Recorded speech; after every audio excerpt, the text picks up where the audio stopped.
Hello everybody, welcome back to the channel. I'm going to do a video about a trip I just took to South Dakota. So this trip was in about mid-October 2022. If you read a little bit about South Dakota, a lot of people say that the fall is not a good time to go.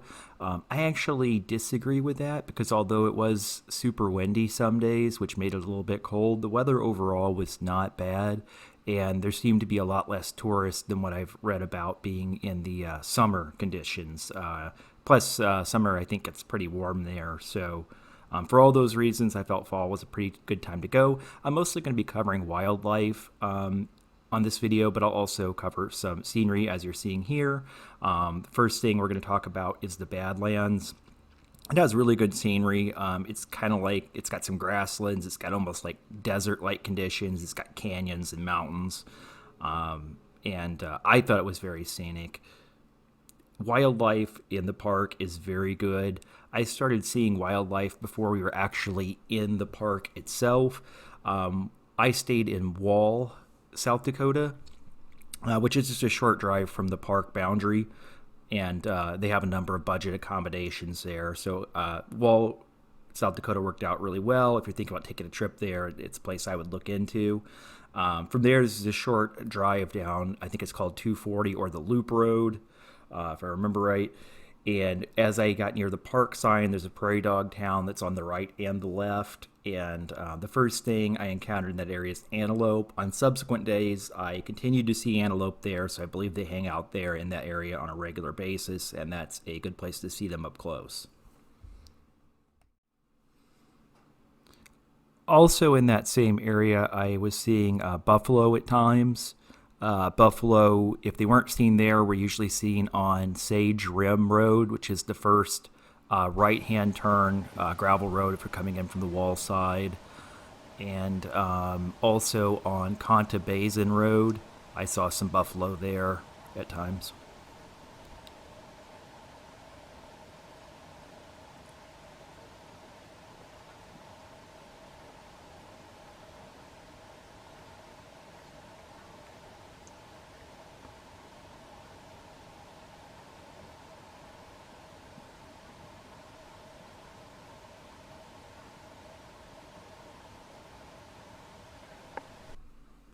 Badlands Park is a really good place to see the Bighorn Sheep. I actually didn't see any when I was in Custer State Park, but I wasn't really looking for them there either. I'm sure you could find them there too. But at Badlands Park, you really can't miss them. When you're first coming into the park from the Wall side, they're often at the very beginning of Sage Rim Road, or could be on the other side at the Pinnacles Overlook on either side of that road. They generally were hanging around that area. And I also found some rams a little bit further down the road past the Conta Basin Overlook. I think most mornings I drove through there, I saw rams in that area. Mule deer are pretty common throughout the park, especially during mornings and evenings, although you could see them at any time. I want to say I saw more on Conta Basin Road than other places, but only slightly, as they were really scattered throughout the park.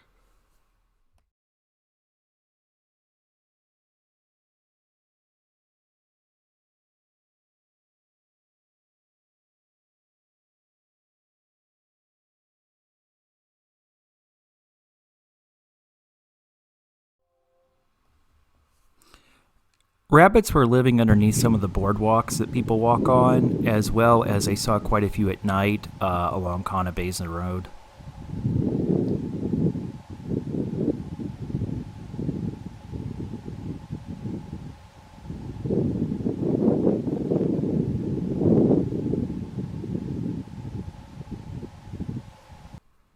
The magpie is a common but beautiful bird.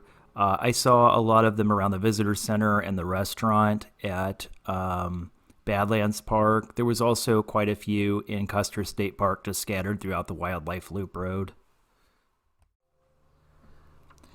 Prairie dogs were common throughout the trip. I saw them in Badlands Park, at Quinn, Roberts Prairie, and along Conta Basin Road. Also in Custer State Park around the main wildlife loop there, and Devil's Tower also had a prairie dog community. One thing I do want to mention, though, I think Badlands is the best place for viewing prairie dogs for one simple reason. Nowhere else did I see that amount of predators on the periphery of the prairie dog towns. So coyotes, common pretty much any time of day, really. Badgers, I saw those primarily in the evening. It didn't have to be dark, just I saw them more in the evening. Could have been a coincidence, I'm not sure. And birds of prey pretty much throughout the first half of the day. Could be in the evening too, but I think I saw more the first half of the day. So birds of prey seem particularly numerous at the Roberts Prairie Dog Town and along Conta Basin Road. Coyotes, basically any prairie dog community within the park had those. And the badger, I actually saw some at the very beginning of the park when you're first driving in from Wall, that prairie dog community, and I also saw one at the Roberts Prairie Dog community. I didn't see any at Conta Basin Road, but to be honest, I wasn't looking there as often or as thoroughly, and if they were anywhere very far off the road, I probably wouldn't have seen them. So I do know I've spoken with someone else who has seen them there, so that could also be a good place to look. Porcupines seem to be pretty common throughout the area. I saw a number, unfortunately, hit on the side of the road on various highways. I did see a few at night, both inside and outside the park. Conta Basin Road seemed like a good place to see them inside the park. I saw a few there. Keep in mind that you're not allowed to turn spotlights on animals inside the park. So if you're inside the park boundaries, please don't shine flashlights on the animals. That's not allowed. Outside the park, I believe it is allowed on private land or in the national grasslands.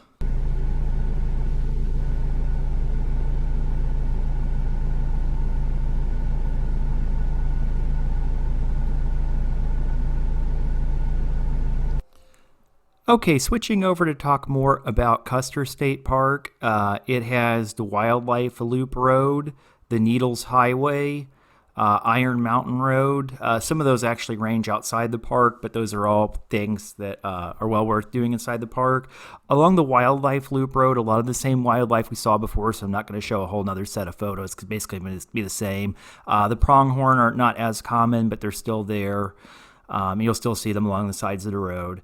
Buffalo, probably about the same amount of commonness. You can see them pretty much scattered throughout the park, along the Wildlife Loop Road, even along the lodges and cabins, which I should mention, there's lodges and cabins inside the park. There's also a small store where you can buy basic supplies, coffee, drinks, even gasoline there, although it's a little bit expensive. So you can get basically everything you need inside the park. They also sell carrots to feed to the burros, which are sometimes along the Wildlife Loop Road. I think they tend to be there more during the middle of the day than early morning or evening.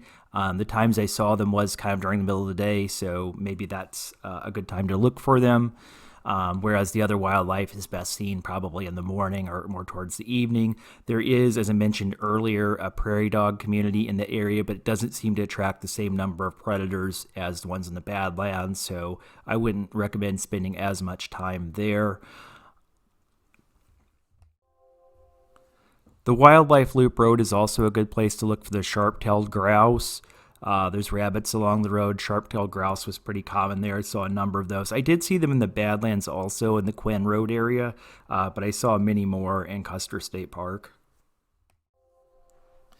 I didn't really spend time looking for wildlife along Iron Mountain Road, but it's a cool road to drive. There's some tunnels, including one that frames Mount Rushmore, so you might want to do it just for touristic value, and also if you're planning to go to the Mount Rushmore area anyway, which I'm told does have mountain goats and marmots there as well.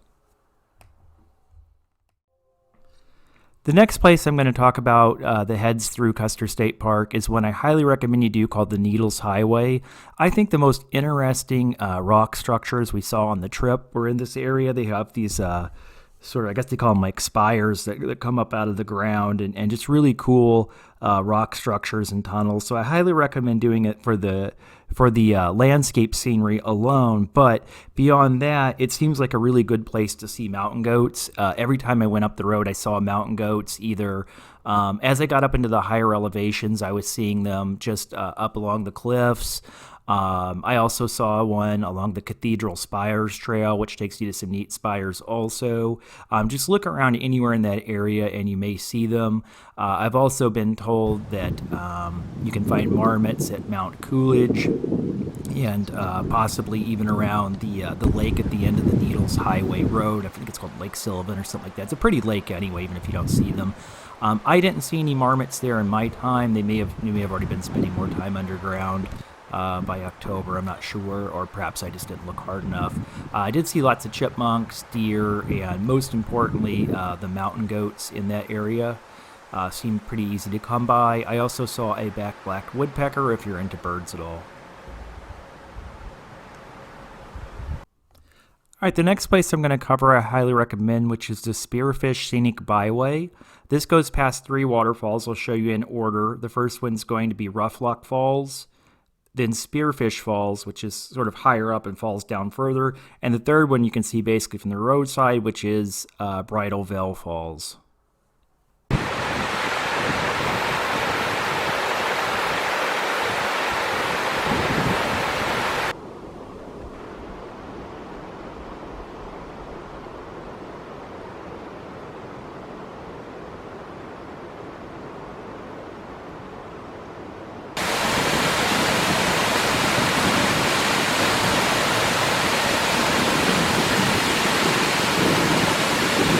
Along the Spearfish Scenic Byway, also keep your eye out for mountain goats. Look for any kind of a white blob that's up around the cliff edges, or potentially you might even see some down lower, as I was able to do, including a juvenile.